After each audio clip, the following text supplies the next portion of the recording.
Então o evento aconteceu na segunda-feira, foi muito bom e eu tive a oportunidade de mediar um debate com os vencedores. Foi pelo HTMX, que foi o vencedor do melhor resultado aí de acordo com o ranking Infomoney e BMEC. Estava lá o Fernando Crestana e o Diogo Canteiras. Em segundo lugar, o CSHG Logística, estava lá o Augusto Martins. E pelo Maxi Renda, o André Massetti. Houve um debate muito legal entre esses três, falamos dos fundos deles, das perspectivas. Queria registrar aqui que foi muito legal. Um outro destaque, vai ter uma Assembleia Geral especial do FIGS, aquele fundo que tem dois shoppings e que atualmente é administrado pela Socopa, mas a Socopa está renunciando à administração. Então ela convocou uma assembleia para que você, cotista do fundo, decida sobre um novo administrador. Então hoje o Leandro entrou em contato comigo, nosso grande amigo mineirinho, falando: Arthur, dá uma força para divulgar isso aí, porque mesmo quem não é de São Paulo pode votar por procuração. Ele mandou um vídeo, vou pedir para a produção pôr no ar aí. Fala aí, você, Leandro, passa o seu recado aí.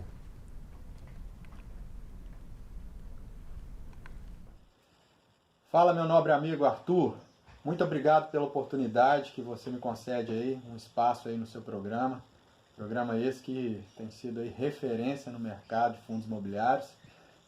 Queria aqui aproveitar esse momento para pedir os cotistas, principalmente aqueles que moram aí em São Paulo, no entorno aí, que vão até a Assembleia do Fundo Imobiliário FIGS 11, que acontecerá dia 18, na segunda-feira, às 11 horas da manhã, lá no prédio da Socopa, na Faria Lima.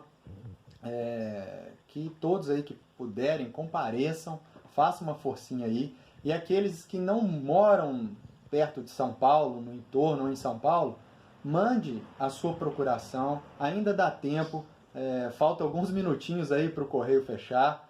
Vai lá no cartório, faz reconhece firma da sua assinatura, né? E depois pega este documento, envia ele como arquivo para a Socopa e despacha esse documento pelos correios. Não tem problema você despachar na segunda de manhã ou no sábado mesmo, não tem problema. Mas o importante é que você envie este documento via e-mail para computar o seu voto, tá? Não deixe de fazer isso, precisamos ali de quórum qualificado. Esse fundo está muito pulverizado. Precisamos de cada cota, uma cota, duas cotas é importante. Faça a sua parte e que tudo aí ocorra da melhor maneira possível. Muito obrigado, Arthur. Grande abraço. Tudo de bom. Valeu. Deus abençoe. Tá aí dado o recado, incansável Leandro Manuel, sempre aí batalhando pelos fundos que é cotista. Um prazer é meu te ajudar nesse seu trabalho. E o Leandro, põe na tela, por favor. Ele passou o celular dele, porque tem um modelo de procuração que não foi ele quem fez, tá? É bom que se diga, é a própria administradora Socopa, mas a gente não achou um link para que você pudesse baixar esse modelo. Então ele passou o celular dele, que está aí na sua tela, falando: ó, pode falar para as pessoas mandarem uma mensagem para mim no WhatsApp, que eu respondo com o modelo da procuração. Essa que você aí deve votar de acordo com a sua decisão, reconhece firma, escaneia e manda por e-mail para esse endereço de e-mail que também está aí na sua tela. Certo? Sucesso aí, Leandro. Parabéns pelo incansável trabalho. Grande abraço para você. Beabá dos fundos imobiliários. Mais 4 conceitos rapidinho. Ó. Fundo de tijolo, o que é isso? Semana passada eu expliquei o fundo de papel, que é aquele que investe em CRI. Fundo de tijolo, no jargão do mercado, é aquele que investe em imóveis propriamente dito, que tem o tijolo lá dentro. FOF. FOF é um termo em inglês, Fund of Funds, que é o mesmo que fundo de fundos. Então você vê as duas coisas. São fundos imobiliários que compram majoritariamente cotas de outros fundos imobiliários.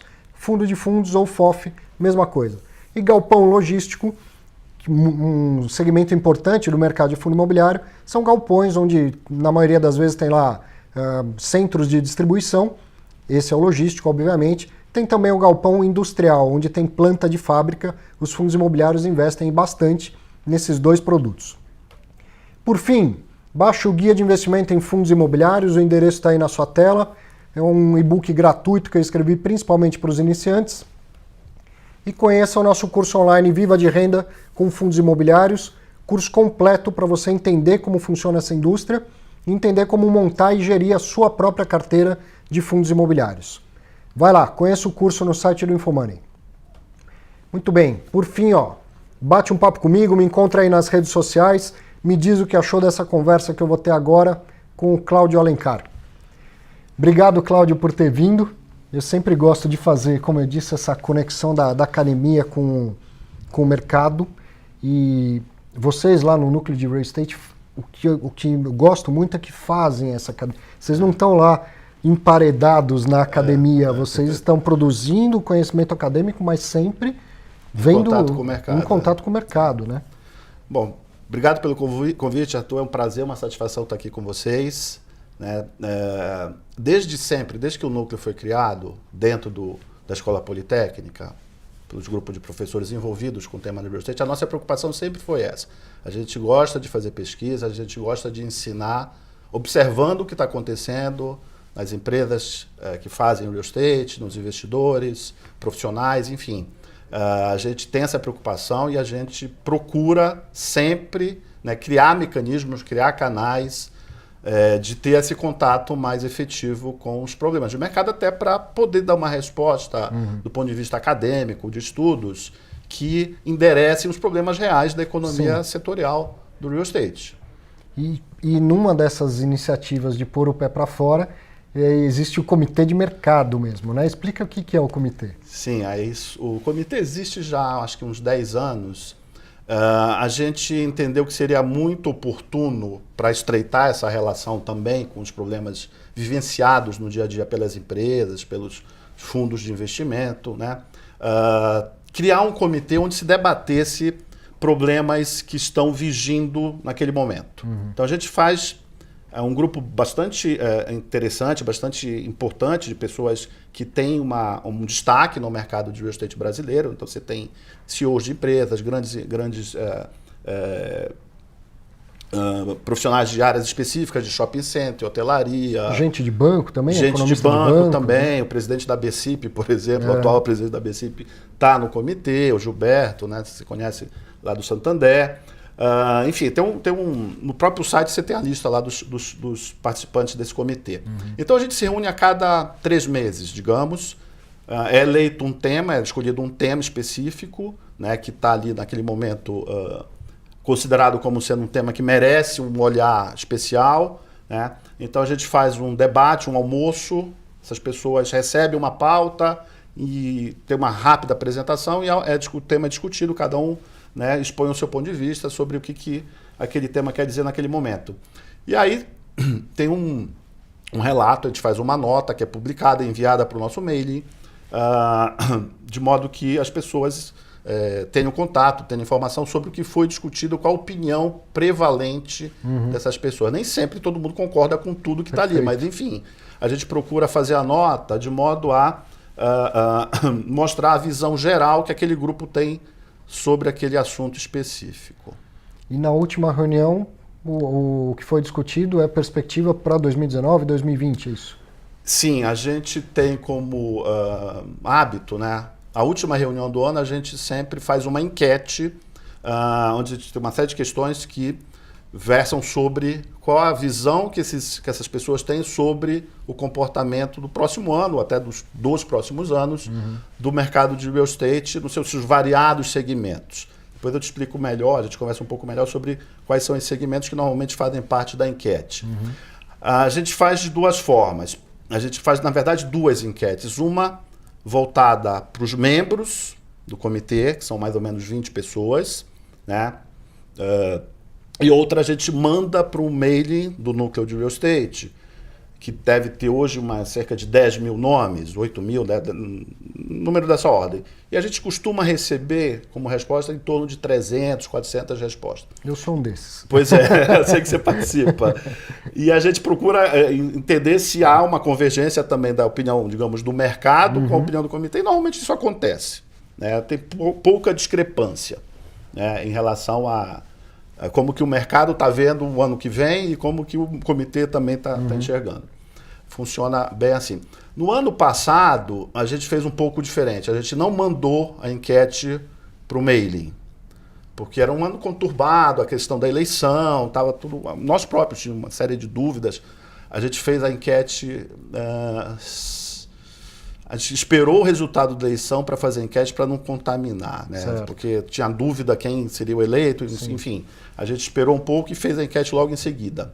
Mas mesmo assim a gente não se sentiu seguro para colocar as questões para um público mais amplo. Então o resultado da enquete em relação às expectativas para o real estate em 2019 reflete a opinião dos membros do comitê de mercado. Diferentemente dos outros anos que sempre tem a opinião dos outros participantes do mailing também. E assim, um extrato dessa discussão, imagino que já tenha sido mais otimista do que vinha sendo nos anos anteriores. O pessoal de consultoria está otimista e vem mostrando melhora de dados, né, queda de vacância e tal. A ideia do comitê é muito mais pensar em vou construir agora, não vou agora, é hora de começar um novo empreendimento, né? Como que está esse sentimento? O pessoal está mais otimista com os números? Está um pouco mais, mas eu não sei se pelo fato de que as pessoas que estão lá têm uma vasta experiência, Sim. Né? Todo mundo muito experimentado no mercado, já fez muita coisa, conhece vários ciclos de comportamento, várias ondas que já aconteceram nos últimos anos. Então a visão sempre é muito cautelosa, né? Em geral. Evidentemente que tem alguns que têm uma opinião mais eufórica, outros mais ou menos, enfim. Mas existe sim, claro, uma certa melhoria das expectativas, eu acho que... Mas é uma coisa mais moderada, não é tão, digamos, eufórica como a gente tem ouvido aí na imprensa, e alguns comentários. Tem muita gente, né, tendo uma visão que realmente a expansão vai ser mais acentuada, mais rápida. A gente teve uma visão um pouco mais contida, mais moderada nesse sentido, nos variados segmentos do real estate. Uns mais, outros menos, mas enfim. Ainda precisa pagar para ver, precisa esperar melhorar. Eu acho que sim. Tem alguns segmentos, alguns nichos, né, que estão, claramente, você já citou aí, né, vacância caindo, caiu, o preço já começando a ter uma pressão para cima. Mas eu acho que isso ainda é muito cedo para a gente dizer que isso é uma tendência disseminada no mercado de real estate como um todo, né? Não só, você falou, evidentemente, no mercado corporativo em algumas regiões da cidade de São Paulo, aquelas regiões mais, digamos, desejadas pelos ocupantes, pelos investidores e assim por diante. Mas fora desses segmentos, a situação não é tão alvissareira quanto nesses. O mercado né? residencial, por exemplo, não está tão otimista quanto esse mercado comercial de alto padrão? Não, acredito que não. Eu acho que existe uma perspectiva de melhora, né? Até porque você tem aí a questão do crédito imobiliário voltando, né? Quer dizer, você tem aí esse ano o volume de financiamento ou de 2018 foi bem superior a 2017 e 2019 a perspectiva é que seja maior ainda. Ao mesmo tempo, você tem, falando do mercado residencial, né, você tem aí um aumento de confiança meio disseminado. Né? Isso é importantíssimo para esse mercado. Né? A gente costuma dizer que esse é um fator dominante para você ter uma efetivação das vendas. Ninguém faz um financiamento de 20 anos se está com medo de perder o emprego no mês que vem. Né? Essa sensação de confiança é vital para o mercado residencial. Exatamente isso. Então, por esse lado, isso melhorou bastante, né? Acho que há um entusiasmo.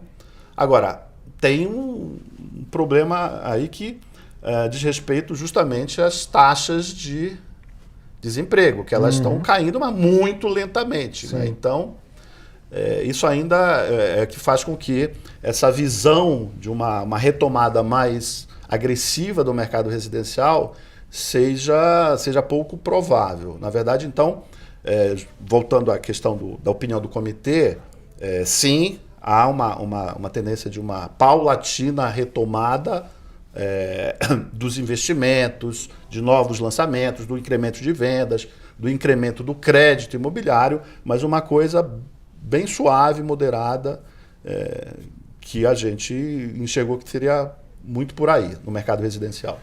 Vou te perguntar de fundo imobiliário, que eu sei que você gosta. Investe em fundo imobiliário? Um pouquinho. Um pouquinho.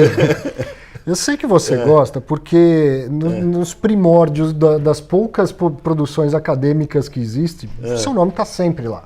em artigos publicados na Lares, no SEMEAD, né? Dos primeiros SEMEADs, eu me lembro com certeza do nome do professor Securato, mas acho que você é coautor de um artigo que foi publicado no SEMEAD há muito tempo já, falando de fundo imobiliário, tentando achar alguma coisa que fosse medida. Lá, né? Muito lá atrás, Muito lá atrás, sim. O Securato tinha, não sei se ainda tem, uma disciplina de pós-graduação lá na FEA, que alguns dos nossos alunos iam assistir. E eles, da disciplina, previa a publicação de um artigo, né, com o orientador e com o professor Securato. Então, acho que a situação foi essa. Então, mas eu sei que faz tempo que você olha para esse mercado, né? Sim. E evoluiu bastante, né? A gente estava falando agora, eu não gosto de fundo monoativo, você pelo jeito também não é muito fã de monoativo. E no começo não tinha muita opção, os fundos eram monoativos, né? Como que você vê a evolução do mercado de fundo imobiliário? Te agrada o momento atual desse mercado? Eu acho que sim, contanto que a gente entenda que primeiro, não é um investimento de renda fixa. Sim. Eu acho que isso lá atrás se teve essa visão. Eu acho que isso paulatinamente está mudando, né? Muito lentamente também, como tudo no Brasil, mas enfim. Eu acho que a gente tem que entender que o rendimento que aquele fundo, que aquela cota propicia para o seu investidor está muito vinculado ao desempenho do ativo imobiliário que está lastreando aquela cota, né? Eu acho que acho que lá atrás essa visão não era tão clara, na minha opinião. Eu acho que isso também paulatinamente tá melhorando. Uma coisa é você avaliar o desempenho do investimento ou da cota pelo comportamento do seu preço na B3, outra coisa é entender que, né, aquela cota recebe, tem um ativo que dá lastro, aquela inserção de mercado daquele ativo flutua em função de uma série de fatores que tem que ser observados, a questão da competitividade, ou da competição instalada naquele conjunto onde o ativo está. Acho que entender melhor o que é um real estate em particular, o mais tradicional para esse tipo de veículo, que é o edifício corporativo, entender melhor, né, o que significa esse negócio, por que ele gera renda, em que medida que ele gera, quando que a competição afeta, a questão macroeconômica também. Então, eu acho que é uma coisa importante que precisa ser mais bem digerida pelos investidores, mas que eu acho que já melhorou, já está no caminho aí. Sim. E é curioso que o investidor do imóvel, propriamente dito, o brasileiro adora imóvel, muitos deles têm um imóvelzinho residencial para alugar, ele já entende isso, né? Que o rendimento vai variar, que vai ter vacância em algum determinado período e tal. Então não deveria haver essa confusão no mercado de fundo imobiliário, né? Pois é. Mas ele tem um componente financeiro aí que também confunde um pouco, talvez, né? Mas você vê assim, o mercado hoje, os fundos têm 40, 50 mil cotistas e tem 1, 2, 3 bilhões de patrimônio. É por aí? Você vê futuro nesse tipo que vem se desenhando para o nosso mercado? Sim, eu não sei quanto que isso vai ser uma coisa mais disseminada de uma forma, né, geral aí, mas se a gente olhar para as grandes economias, se você olhar para os veículos de investimento similares aos fundos de investimento imobiliário, que são os REITs, né, nas grandes economias, o conceito é exatamente esse: você formar um portfólio, captar recursos para formar um portfólio e fazer uma diversificação pensada, planejada, com alguma lógica, né, para você ter uma desconcentração de riscos, né? Então, esse modelo, né, que vige nas principais economias, no Brasil, eu acho que o futuro é isso, né? Sou otimista nesse sentido. A dúvida é em quanto tempo isso vai acontecer, quando que isso vai acontecer. Tem a questão da legislação, né? O fundo de investimento imobiliário tem que ser administrado por uma instituição financeira. Sim. Os REITs são companhias abertas, então tem toda uma questão legal aí que dificulta um pouco, talvez, essa estratégia de você formar grandes portfólios com algum critério de diversificação, né? Que eu acho que é o caminho mais natural para a participação dos fundos. Você sabe disso melhor do que eu, dos fundos imobiliários como proporção do PIB brasileiro, quando você compara com Estados Unidos, por exemplo, permite a gente fazer uma leitura de que tem muito espaço para crescer. Sim. E o crescimento terá que ser, imagino, né, ou deverá ser, com esse conceito de você ter fundos grandes, né, bem diversificados, né, bem multiativos, bem geridos, entendendo que o portfólio, que é composto por empreendimentos específicos, cada um deles precisa ter uma gestão adequada do ponto de vista da manutenção da capacidade competitiva daquele ativo, e não imaginar que ele está ali e vai ficar gerando renda forever. Né? Não é exatamente assim que funciona. Exato. Então, eu acho, nesse sentido, eu sou otimista. Eu vejo que no futuro a gente vai ter como predominância esse tipo de lógica. Agora, o quão distante está esse futuro é que eu não me arrisco a colocar. Bom, eu sei que tem gestor de fundo imobiliário que frequenta as reuniões do núcleo de real estate lá. Isso é bom, o pessoal pegando o DNA imobiliário. E você comentou aí que o imóvel ele não vai, de uma maneira mágica, gerar renda para sempre. Lá no evento de premiação, perguntaram lá sobre gestão passiva. E um dos gestores que estava lá disse, olha, eu não gosto desse nome gestão passiva, porque dá impressão para o investidor que o gestor não faz nada. Né? Na gestão passiva, o gestor ele não tem que comprar e vender imóveis. Agora, um imóvel dá muito trabalho para gerir. Né? Não tem essa, o imóvel é bom, está bem alugado e está tudo certo. Né? Claro. Precisa de um acompanhamento profissional ao mesmo tempo todo. Né? Sem dúvida, eu acho que tem que tomar cuidado com esse termo de gestão passiva e gestão ativa, porque mesmo que você tenha um único edifício, ele exige ou reclama uma gestão ativa, né, de reciclagem dos locatários, de promover melhorias no edifício à medida que ele vai ficando obsoleto. É um trabalho ativo, tem que ter. Senão ele não reserva valor. Ele perde capacidade competitiva e vai perdendo valor no tempo. Então, vou aproveitar para introduzir aquela última questão que eu até fiz suspense. Eu estava vendo um vídeo de divulgação, tem um curso do Real Estate Online, né, na Poli. Tem. Recente, não é um curso de fundo imobiliário, mas é um curso de real estate pesado, com bastante pesado, quer dizer, com fundamentos mesmo. Vamos entender o mercado imobiliário, né? Que é a pegada do real estate, tá certo? Tá certo. Uma pequena correção só. A gente fez esse programa Real Estate Online em 5 módulos, né? E cada módulo tem 2 aulas, né? A ideia é que o curso seja uma introdução a temas complexos do real estate, mas é uma introdução, porque não é aprofundado. Não dá para aprofundar muito, mas tem conceitos importantes. Né? Quem quiser aprofundar vai fazer o MBA. Vai fazer o MBA, ou mesmo a pós-graduação, estrito sensu, que a gente tem lá na Poli, de real estate. Né? Mas, enfim, o Real Estate Online tem como objetivo, então, tem muita gente que não consegue vir a São Paulo ou para fazer o MBA ou para fazer o mestrado, o doutorado lá da Poli, né? Então tem muita gente, por exemplo, de Fortaleza que quer se aperfeiçoar no tema do real estate e conhece a gente de algum modo. E a princípio o programa foi constituído um pouco nessa linha, tipo, quem mora longe não consegue ir para São Paulo tem um primeiro contato, né? Então ele é um programa que tem 10 aulas, né? Nesse primeiro pacote a gente entendeu que o mercado residencial deveria ser o primeiro a ser tratado por uma questão de importância ou dimensão do mercado residencial relativamente aos outros segmentos do real estate, né?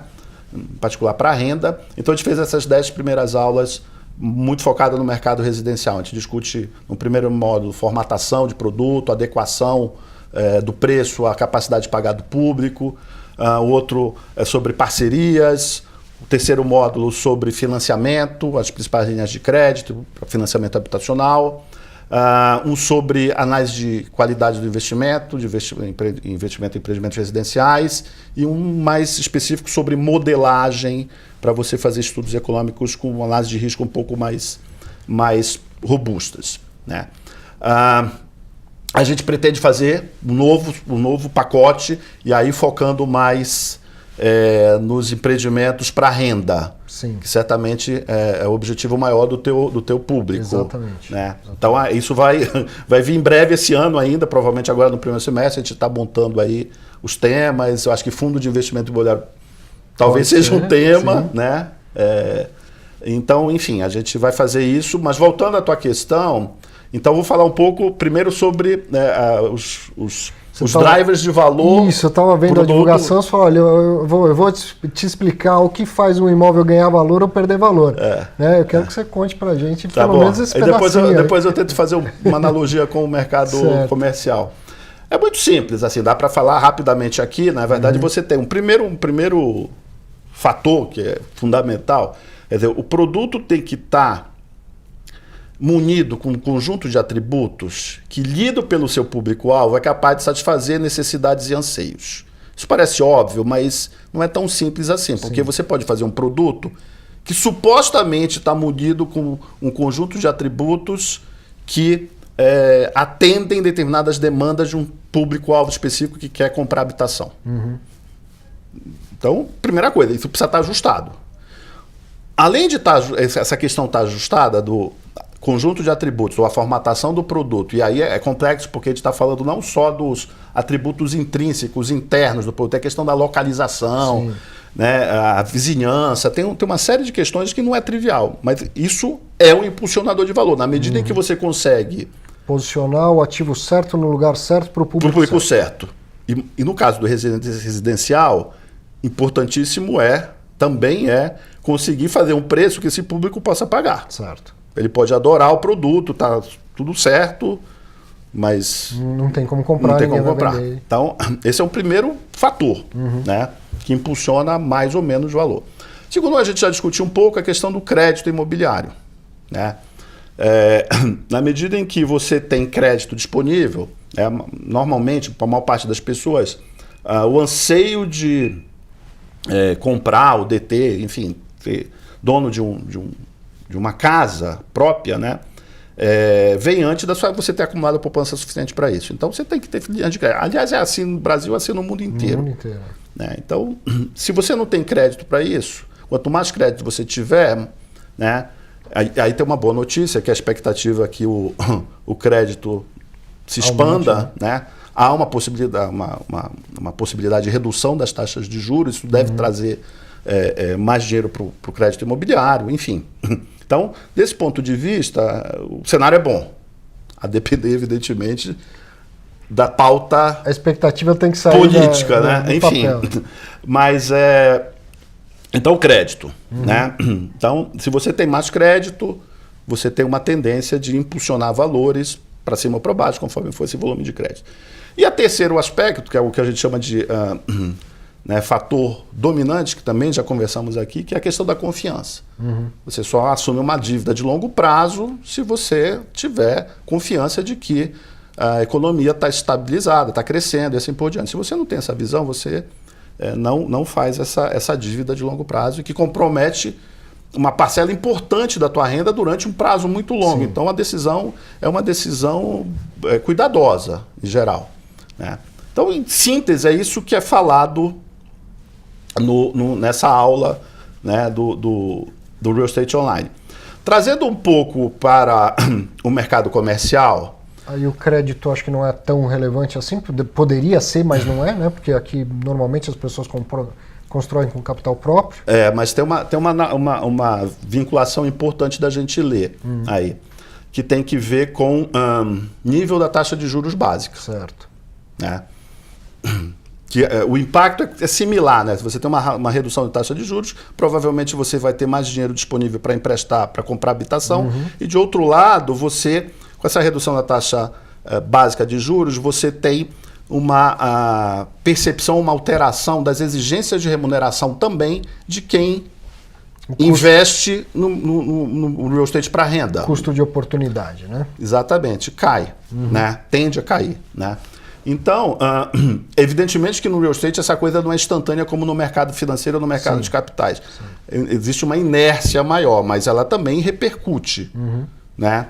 Então, também por esse lado, quer dizer, você tem um impulsionador de valor, ainda que com uma inércia maior, né, que a leitura leve um pouco mais tempo até você reduzir a tua expectativa de remuneração, porque a taxa de juros básica caiu, né? Isso demora um pouco mais, mas é um fator. Né? O primeiro fator básico também é a mesma coisa, quer dizer, se você faz um edifício corporativo que não atende necessidades e anseios do usuário corporativo, ele vai ter menos valor, me parece óbvio.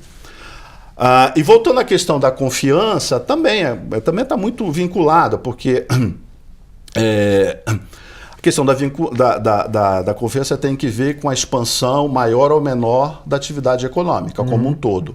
A atividade econômica como um todo afeta a necessidade das empresas de ter um espaço maior ou menor, mais qualificado ou menos qualificado, enfim. Então também, se a gente for a fundo, os 3 vetores principais que afetam o impulsionador de valor... a comercial e residencial. Ainda que por mecanismos ou por formas indiretas, mas são as 3 coisas também. Então, parece um momento bom, né? A confiança vem melhorando. Agora a gente precisa ver a confiança sair do papel mesmo, né? Virar atividade econômica, né? Então, a gente, só para finalizar, né? Eu acho que o nosso tempo está terminando aí. A expectativa está muito positiva, mas as coisas não estão acontecendo. Exato. A gente já está no 2º mês do ano e talvez a expectativa que foi construída, né, a confiança que está vigindo ainda, mas que foi construída depois da eleição, ela ainda não se transformou em atividade real, né? Eu acho que sem dúvida nenhuma. Então... continuar acompanhando. Isso é um otimismo mais com o pé no chão. Né? Com o pé no chão, mais moderado, que foi o que a gente discutiu lá na reunião do comitê. Muito bom. Cláudio, muito obrigado. Eu que agradeço. Eu fiquei aqui, vou baixar e ler a tese de livre docência dele, que ele falou de fundo imobiliário, e muito provavelmente isso vai dar um próximo programa, né? Assim espero. Eu espero também, estou aqui disponível. Muito obrigado. Eu que agradeço, Arthur. Para você, sexta que vem a gente se vê novamente. Um grande abraço, um bom fim de semana.